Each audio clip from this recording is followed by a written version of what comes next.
Friends, আমি পাপিয়া বাঁকুড়া থেকে চলে এলাম আজকেও রান্নার ভিডিও নিয়ে তোমাদের সামনে। চলো, এটা কিন্তু বৃহস্পতিবারের ভিডিও। দেখো, এটা মুগ ডালটা কুকারে একটু ভেজে নিলাম, দিয়ে সিদ্ধ করতে দিয়ে দিলাম সামান্য পরিমাণে। একেবারে এখনই বলবে দিদিভাই এইটুকু মুগ ডালে কে খাবে? হ্যাঁ, এটা শুধু আমার ছেলের, এক বাটি করেছি দেখতে পেলে। তারপরে দেখো, এখানে নিরামিষ মানে আলু পোস্ত করতেই হবে। সেখানে ডাটা দিয়ে লাউটা দিয়ে আলু দিয়ে পোস্ত বানালাম, খেতে কিন্তু দুর্দান্ত হয়। এটাও কিন্তু আমি প্রেশারে দিয়ে দেবো, কারণ প্রেশারে দিলে আলুগুলো ভালো সিদ্ধ হবে, আমার গ্যাসটাও বাঁচবে, তাড়াতাড়ি আমার রান্নাটাও হবে। তার জন্য দেখো প্রেশারে দিয়ে দিলাম। তার একটু তাড়াও ছিল, ছেলে যাবে কলেজ, ওর পরীক্ষা চলছে, তার জন্য দিয়ে দিলাম কুকারে। আর আমরা দেখো কথা বলতে বলতে আমার কিন্তু পোস্তটা হয়ে গেছে। পোস্তটা দেখো নামার আগে কিন্তু সর্ষের তেল দিয়ে দিয়েছিলাম উপর থেকে। কারা কারা এরকম সর্ষের তেল দাও অবশ্যই জানাবে, যারা দাওনি তারা দিয়ে দেখবে, দারুণ খেতে লাগে। আর এদিকে করবো দই পটল। দই পটলে দেখো পটলগুলো ভিজে নিলাম, দিয়ে মশলাটা কষে নিলাম। এখানে শুধু টমেটো দিয়েছিলাম আর কাজু একটু বেটেছিলাম, আর কোনো মশলার সাথে পেস্ট করিনি। আর গুঁড়ো মশলা দিয়েছিলাম, হলুদ গুঁড়ো, জিরে গুঁড়ো আর লঙ্কা গুঁড়ো, আর নুন আর সামান্য চিনি। এইগুলোই হচ্ছে মশলার মধ্যে। আর দইয়ের পটল করবো, দই তো লাগবেই। দই তোকে ফেটিয়ে নিলাম, ফেটিয়ে তারপরে এক হাতে ক্যামেরা তো তার জন্য একটু ফেটোতে অসুবিধা হচ্ছিলো। দিয়ে দেখো দইটা আমি দিয়ে দেবো। তেল ছেড়ে এসেছে যখন মশলাটা আমার কষানো হয়ে গেছে, দিয়ে এরপর দইটা দিয়ে দেবো। দইটা দিয়ে ভালো করে কষবো, কষে পটলগুলো দিয়ে দেবো।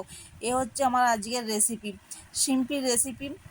ছেলে ছিল না, ছেলে শুধু আলু পোস্ত ডাল ভাত খেয়ে খেয়ে চলে গেছে, ছিলাম শুধু আমরা দুজন, তার জন্য আর বিশেষ কিছু করলাম না। বন্ধুরা, আজকে আমার রান্নাগুলো কেমন হয়েছে অবশ্যই কিন্তু কমেন্ট করে জানিও। তাহলে বন্ধুরা, কে কোথা থেকে দিয়েছো সেটাও জানাবে, আর এভাবে ভালোবাসা দিয়ে পাশে থাকবে।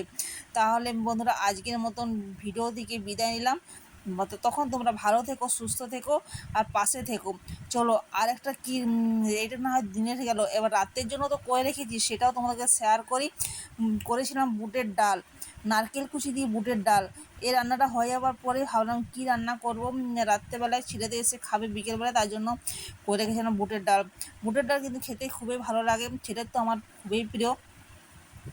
চলো, এই রান্নাটা সেরে তারপরে আমি তোমাদেরকে দেখাচ্ছি বুটের ডালটা আমি কিভাবে করেছিলাম। দেখো, বুটের ডাল কিন্তু কুকারে সেদ্ধ হয়ে গেছে। তারপরে দেখো নারকেল কুচি রেখেছিলাম, সেই নারকেল কুচি দিয়ে আর টমেটো কুচি দিয়ে একটু ভেজে নেবো। তারপরে দিয়ে দেবো হলুদ গুঁড়ো আর জিরে গুঁড়ো।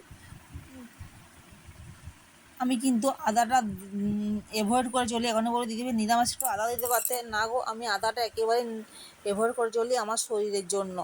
তবে দেখো, গুঁড়ো মশলাগুলো অ্যাড করলাম, সামান্য চিনিও দিয়ে দিলাম, আর একটু কাসুরি মেথি পাতা দিয়েছিলাম। কাসুরি মেথি পাতা দিলে কিন্তু গন্ধটা কিন্তু ভালো লাগে। তারপরে দেখো, আমার সেদ্ধ করাই আছে ডালটা কুকারে, সেইটা আমি ঢেলে দেবো। এই হচ্ছে আমার বুটের ডালের রেসিপি। এইভাবে কিন্তু খেতে খুবই ভালো লাগে। তোমরা যদি ঘি পছন্দ করো দিতে পারো, আমি ঘি খাই না, তা দিলাম না।